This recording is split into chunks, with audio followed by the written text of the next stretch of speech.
5 Powerful Lessons from Lord Krishna to Build Emotional Strength, Bhagavad Gita Wisdom. Krishna holds a significant place in Hindu philosophy, regarded not only as a divine entity but also as a wise mentor and guide. In the epic narrative of the Mahabharata, he takes on the role of charioteer for Arjuna, a courageous warrior.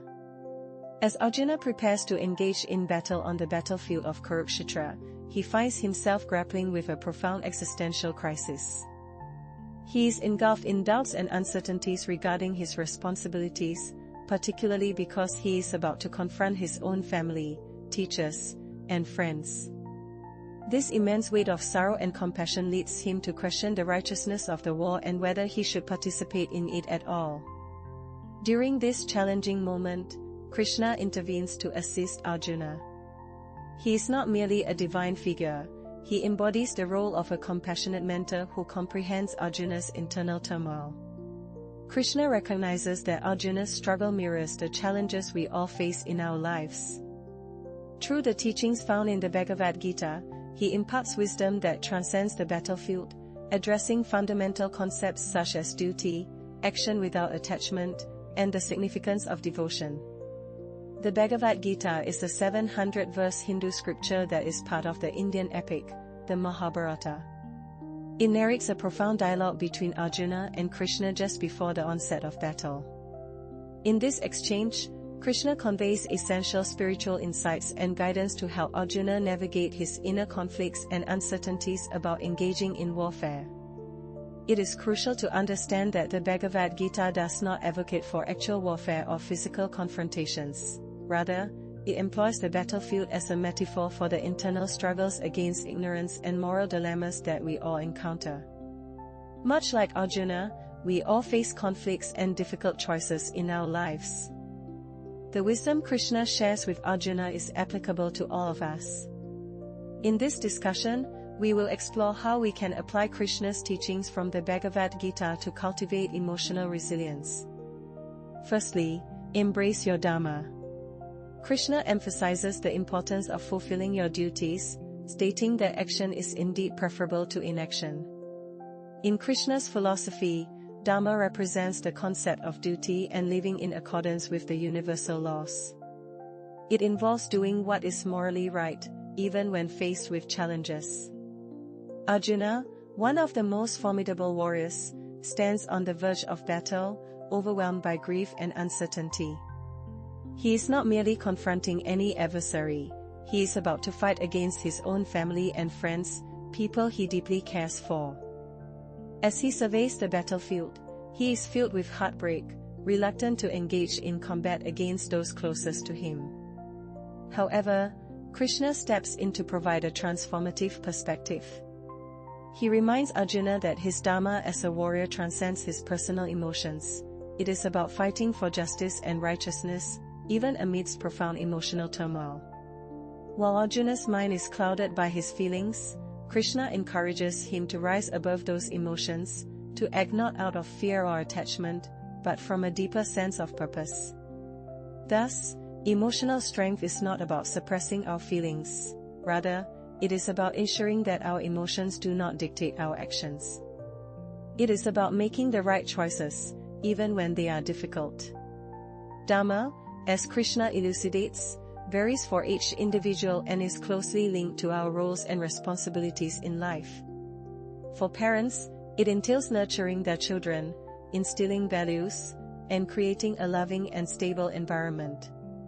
This task is not simple, it demands patience, selflessness, and a vision for the future. Yet, in fulfilling this duty, parents are not only shaping their children's lives but also contributing to the broader future of society. For educators, their Dharma lies in enlightening and inspiring the next generation. They spark curiosity and foster critical thinking, playing a vital role in the development of young minds.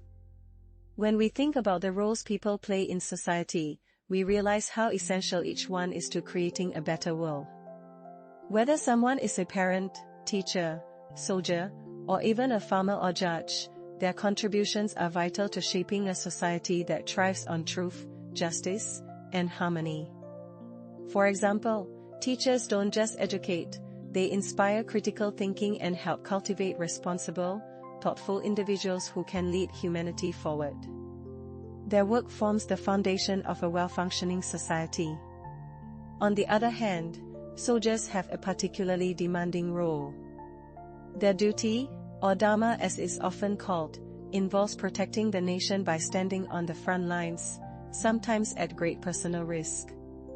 Courage, loyalty, and discipline are the cornerstones of their responsibility. They set aside their own fears and desires to ensure the safety and freedom of others. Yet, regardless of your specific role in life, whether you're raising children, educating students, defending the country, growing food, or upholding justice, Dharma boils down to one core principle: acting in ways that uphold truth, fairness, and balance. Think of Dharma as an internal compass that guides us not only toward our personal goals but also toward contributing to the greater good, fostering equilibrium in the world around us. However, following Dharma isn't always straightforward. Life has a way of throwing unexpected challenges our way, moments of doubt, emotional struggles, and difficult decisions. These are the times when our commitment to Dharma is truly put to the test. In teachings like those found in the Bhagavad Gita, Krishna emphasizes the importance of emotional resilience in staying aligned with this path. Life is full of losses, obstacles, and tough choices, all of which stir deep emotions such as grief, anger, fear, and confusion. These feelings can cloud our judgment and prevent us from doing what's right. Yet, Krishna's message is clear: even amidst emotional turmoil, we must remain focused on our duty and what's morally correct. Emotions, while natural and unavoidable, are fleeting. Learning to rise above them and stay true to our responsibilities is key to living according to Dharma. Another crucial aspect of Dharma comes through practicing karma yoga, a concept introduced by Krishna. According to this philosophy, you have the right to perform your duties, but you should never become attached to the results of your actions. Once you've identified your responsibilities, or Dharma, it's important to focus solely on the task at hand rather than worrying about potential rewards or outcomes. In the Bhagavad Gita, Krishna teaches Arjuna about karma yoga, which translates to the yoga of selfless action. The idea is simple yet profound: fulfill your responsibilities without becoming consumed by what you'll gain from them. Don't let the end result dictate your actions.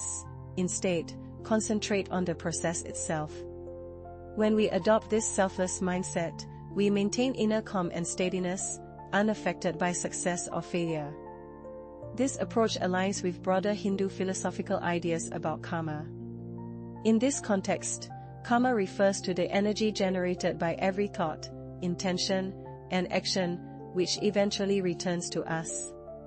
It's the force that perpetuates samsara, the continuous cycle of birth, death, and rebirth.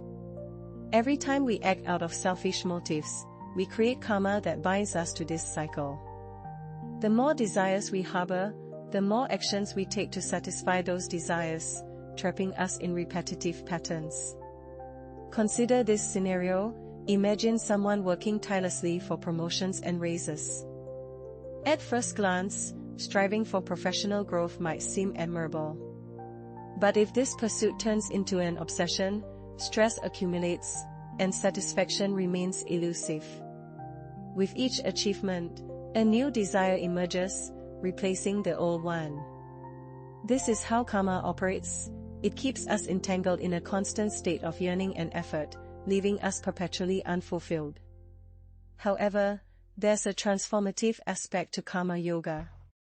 When you act selflessly, without attachment to the outcome, you begin to break free from this cycle. Actions driven by genuine purpose rather than personal gain do not generate binding karma. Reflect on that for a moment. When you release your ego and stop working solely to fulfill your desires, your actions become lighter, more meaningful, and free from the burden of attachment. To illustrate further, consider two contrasting examples. One person works with integrity and dedication, focusing on the task itself rather than obsessing over emotions or outcomes. Such an individual embodies the principles of karma yoga, contributing positively to the world without being weighed down by selfish concerns. Imagine finding genuine joy and fulfillment, not in the outcomes of your actions, but in the actions themselves. This is the core principle of karma yoga, a spiritual path that involves aligning your actions with your Dharma, your inherent duty or purpose in life, and then dedicating the fruits of those actions to a higher, more meaningful cause. By doing so, you embark on a journey of purifying your mind and heart. This purification process is like a gentle stream, slowly washing away the accumulated karma, those actions from the past that continue to shape your present and future. Ultimately, this practice helps you dissolve the karmic debts of your past, leading you towards moksha, a state of liberation.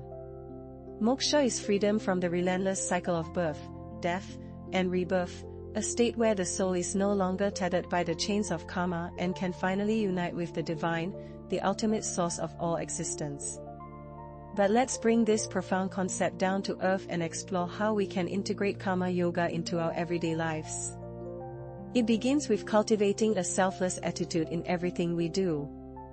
Regardless of your role in life, whether you're a student striving to learn, a professional dedicated to your career, a parent nurturing a family, or a chef crafting delicious meals, you should approach your duties with complete dedication, unwavering integrity, and a genuine sense of service. The most crucial element here is detachment from the outcome. Let's consider an example. Imagine you're a student preparing for a crucial exam. You pour your heart and soul into your studies, but instead of being consumed by anxiety about the final grade, you focus on the joy of learning, on the process of expanding your knowledge. You release your attachment to the result, whether it's success or failure, praise or criticism. This, in essence, is karma yoga. It allows you to remain calm and centered, regardless of external circumstances, helping you to avoid the emotional roller coaster that often accompanies the pursuit of specific outcomes. Another vital aspect of karma yoga is being fully present and engaged in whatever task you are performing. When you give your undivided attention to the present moment, your actions become infused with a deeper significance. Think of a chef who meticulously prepares a meal. Whether they are cooking for a bustling restaurant full of eager customers or simply for their loved ones at home, they find joy in the very act of cooking. Their focus isn't on the accolades they might receive, but on the artistry and skill involved in the task at hand. This is the transformative power of karma yoga in daily life. When we perform our duties selflessly, without clinging to the results, we cultivate emotional resilience. We become like a sturdy oak tree, remaining steadfast and grounded amidst the storms and sunshine of life's ups and downs. We begin to see our actions as contributions to something greater, something beyond our personal gain. We realize that the true rewards in life often come not from what we achieve, but from how we approach each moment, with purpose, presence, and selflessness. Now, let's move on to the third practice, Vairagya. Krishna, in the Bhagavad Gita, once offered profound guidance to Arjuna, saying, "O mighty son of Kunti, you are right in thinking that the mind is difficult to control. But, by practice and detachment, it can be restrained." Vairagya is the art of releasing the tight grip that worldly pleasures and material possessions can have on our hearts and minds. While karma yoga emphasizes selfless action, Vairagya highlights the importance of emotional detachment from material desires. It's essential to understand that Vairagya doesn't advocate for withdrawing from the world or renouncing everything you love. Instead, it encourages you to engage fully in life while maintaining a balanced and detached perspective. Krishna explains that the mind, by its very nature, is restless and easily swayed by desires. However, through consistent practice and the cultivation of detachment, we can train it to remain steady and focused. To further illustrate this concept, let's explore the concept of Maya from Hindu philosophy. Maya refers to the illusions that cloud our perception of reality, making us believe that temporary things are permanent and truly fulfilling. Think of Maya as a thick fog that distorts our vision, leading us to believe that wealth, status, or even relationships are the ultimate sources of happiness. However, these are all transient and subject to change. For instance, you might feel a surge of pride and satisfaction when you purchase a brand new car. But over time, the car will inevitably age, accumulate scratches, and eventually require replacement. If your happiness is tied to the car's pristine condition, you'll inevitably feel disappointed when it no longer serves you as it once did. This is Maya at play, tricking us into attaching our sense of worth and joy to things that are ultimately impermanent and unreliable.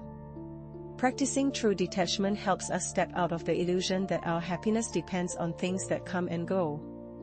Instead of carrying the emotional baggage we tie to possessions, achievements, or relationships, we learn to release those burdens and tap into an unchanging spiritual reality at the core of our being.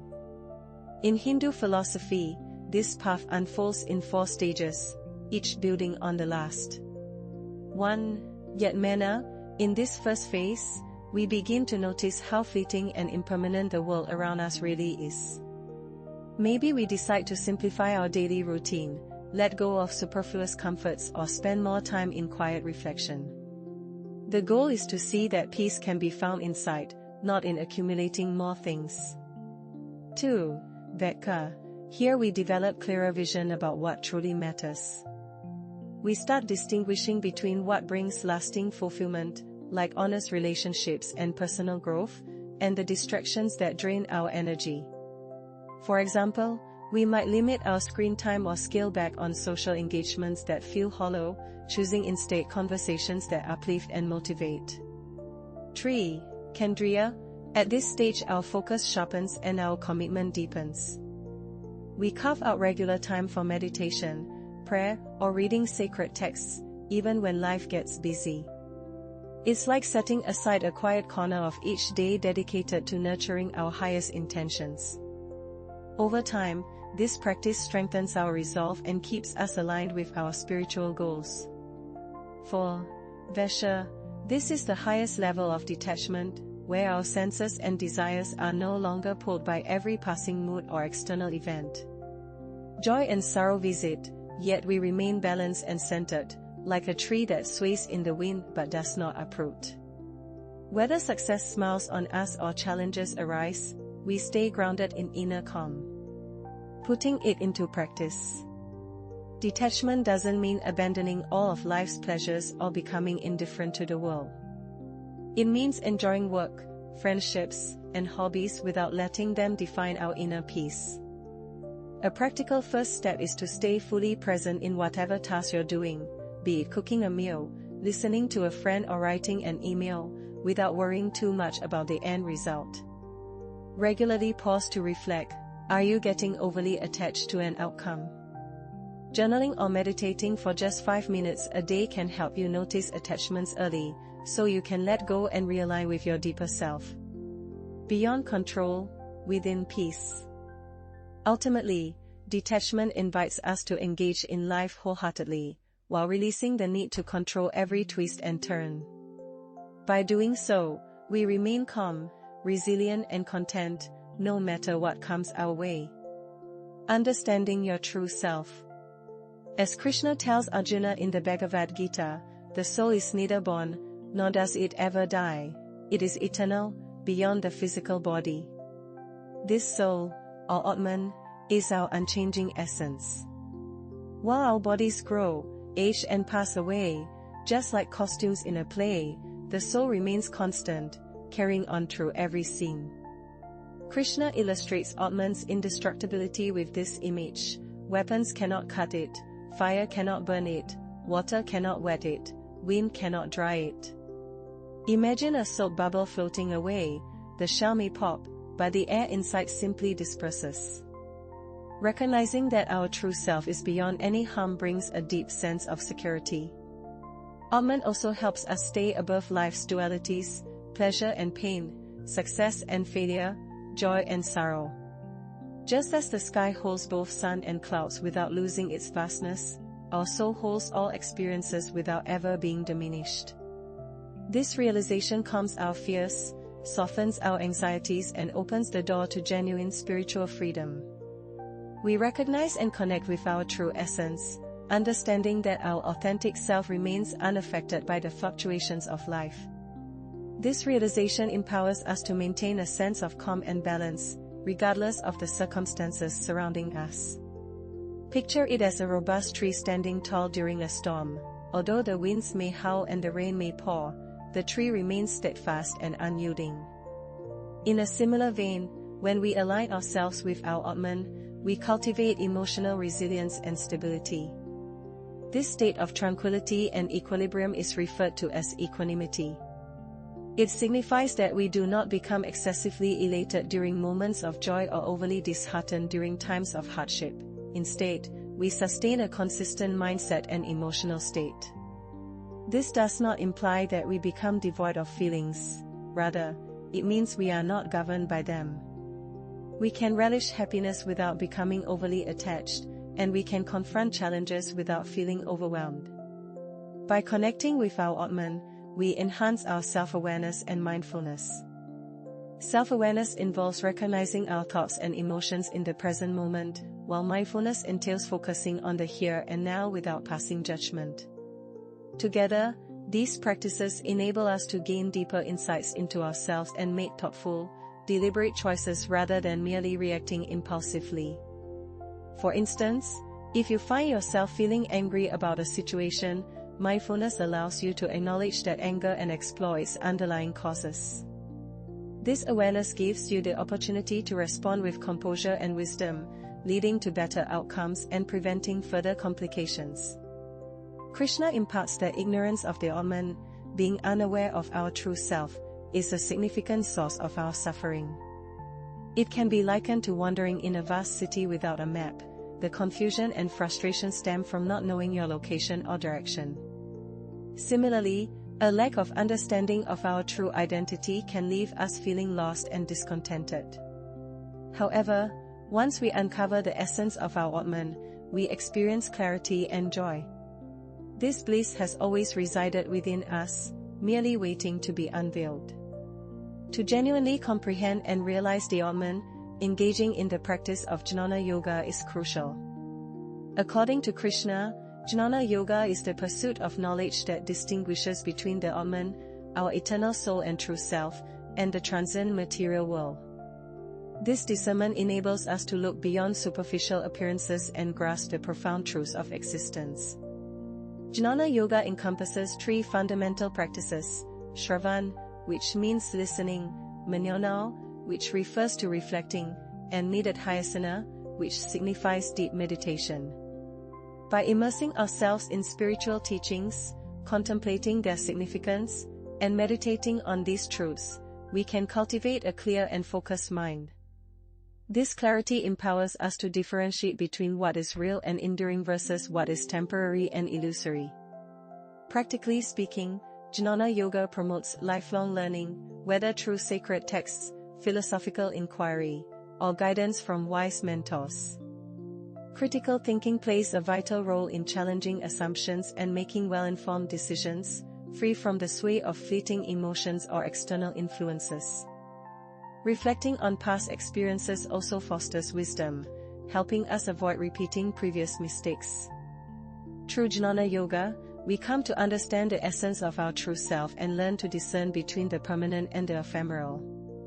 By recognizing that our true self, our soul, is eternal and unaffected by temporary changes, we become less attached to transient experiences. This detachment alleviates anxiety and emotional turmoil, rendering us emotionally stronger and more resilient in the face of adversity. In our concluding quote from Krishna for this discussion, he advises us to keep our minds engaged in thoughts of the divine and to offer our devotion.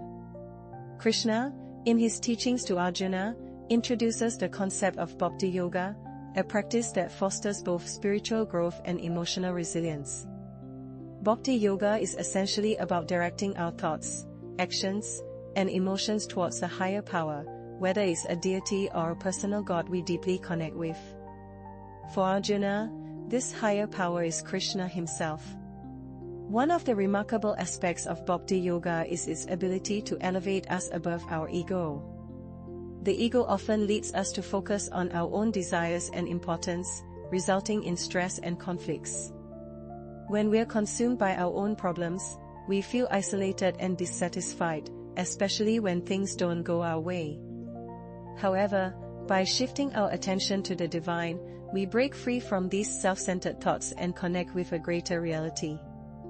Focusing on the divine helps us see ourselves as part of a larger picture, realizing that our personal worries are just small pieces of life's grand puzzle. Practices like prayer and meditation help us shift our focus from individual concerns to a higher purpose. It's like adjusting a camera lens to capture a clearer, wider view of the world. As we adopt this broader perspective, we understand that chasing material possessions, status, or fleeting pleasures only brings temporary happiness. Recognizing this truth encourages us to let go of the need to control every aspect of our lives. Surrendering control means trusting in a greater plan, even if it's not immediately clear. This act of surrender, or devotion, lightens our burdens and eases the self-imposed pressure we often put on ourselves. This acceptance allows us to face life's challenges with grace and dignity. It doesn't mean we stop striving for improvement, but rather, we acknowledge that challenges are a natural part of our journey. Feeling connected to the divine is like having a wise mentor by our side, guiding us through life's ups and downs and reassuring us that we're not alone. By turning our focus towards the divine, we discover a deeper joy that is enduring. This joy comes from feeling connected to something greater, be it family, community, or the universe itself. It's like being a thread in a beautiful tapestry, where each thread contributes to the overall beauty and strength of the whole. This connection gives our lives meaning and helps us stay hopeful, even during the toughest of times. Practicing Bhakti Yoga in our daily lives involves regular acts of devotion such as chanting divine names, praying, meditating, and performing rituals. These activities keep our minds focused on the divine and add a sense of sacredness to our routines. As we nurture this relationship, we'll notice significant changes within ourselves. Our emotional landscape becomes more stable, and over time, our hearts will be filled with love and peace. This consistent devotion builds emotional resilience, helping us stay grounded and centered amidst life's challenges. If you found this exploration of Bhakti Yoga insightful, be sure to check out our Philosophies for Life playlist for more videos that offer beautiful philosophical wisdom to help you find success and happiness. Don't forget to subscribe to stay updated with our content. Thank you for watching.